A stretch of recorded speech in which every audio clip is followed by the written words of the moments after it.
You're trapped in a room full of Chinese people who only speak Chinese. You think of a way to escape, but you don't speak their language. How do you communicate your idea? Such was the life of Helen Keller. Left blind and deaf from an illness believed to be scarlet fever, she was trapped in her own self, initially unable to communicate with her family, let alone the world. A story like this fascinates me. A rare individual overcoming extremely difficult obstacles. It was something I had to dig deeper into. I've read several books and articles, and I've seen so many pictures and diagrams. I'm ready to tell you an astonishing story. Helen Keller lived an extraordinary life, overcoming her disability and excelling even in the midst of normal school. Helen Keller's life was revolutionary, from the battle she overcame to begin her learning, the learning process itself, and her accomplishments going into and coming out of college. Her early childhood were the key years of her life. Her life before her teacher was tough, therefore tough on her family. Externally, she grew up in a small town in Alabama with a retired colonel as a father and a loving mother. She would be the oldest of 3 children living in a small country home. When Helen becomes sick, her mom gradually notices, first with her sight and then with her hearing. She begins symbolizing the things that she wants.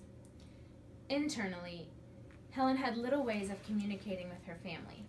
How do you express yourself when you can't speak and you don't even know what body language is?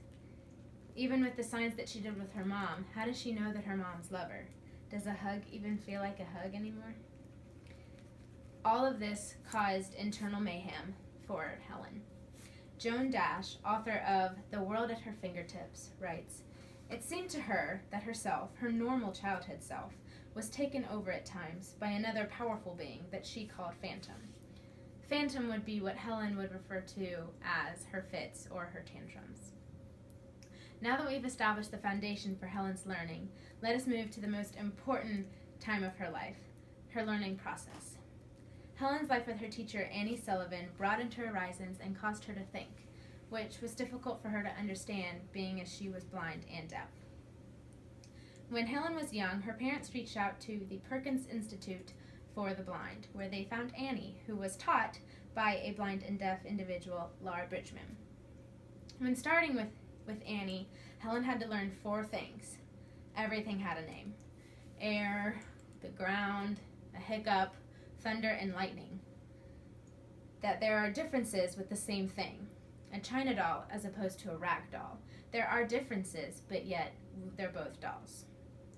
Number 3, the difference between a mug and water. A mug holds water, but yet a mug is not water.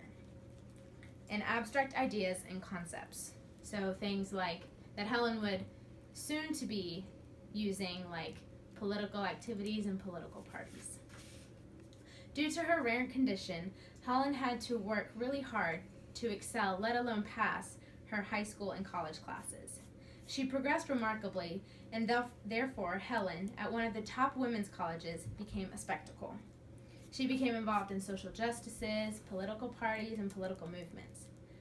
Her teacher, Annie Sullivan, got married, and her husband gave Helen most of her liberal ideas and views, which were very different from her teacher's conservative views. He became like a brother-like figure. Annie and Helen would give speeches as Helen was the one overcoming all of her disabilities, and Annie Sullivan as kind of the one who taught her. Helen succeeded largely after college, even things that would be ironic for a blind and deaf individual. She pursued writing in a magazine installment, which led to the collection of those stories for books. According to the Harvard magazine, she becomes a convinced socialist, joining labor parades and feminist demonstrations, which gave way to her political opinion. She even refuses a healthy pension from Andrew Carnegie because of her views against capitalism. The Encyclopedia of Alabama writes, "Throughout her lifetime, she largely questioned and then challenged segregation, racial economic inequalities, and racial violence. She transforms into a philanthropist, going to Japan sort of as an ambassador and finger spells to everyone she knows. In 1955, she is awarded the first women's degree from Harvard. She wins an Oscar for her documentary and is awarded the Congressional Medal of Freedom from Lyndon B. Johnson. Helen broke barriers in her learning, her work ethic, and in her accomplishments. As you can see, she led a life that changed the world. She overcame extremely difficult learning disabilities, excelled in normal school, and was successful in and out of college. Think back to that trapped room. Do you think you could have escaped? As for Helen, I know she could.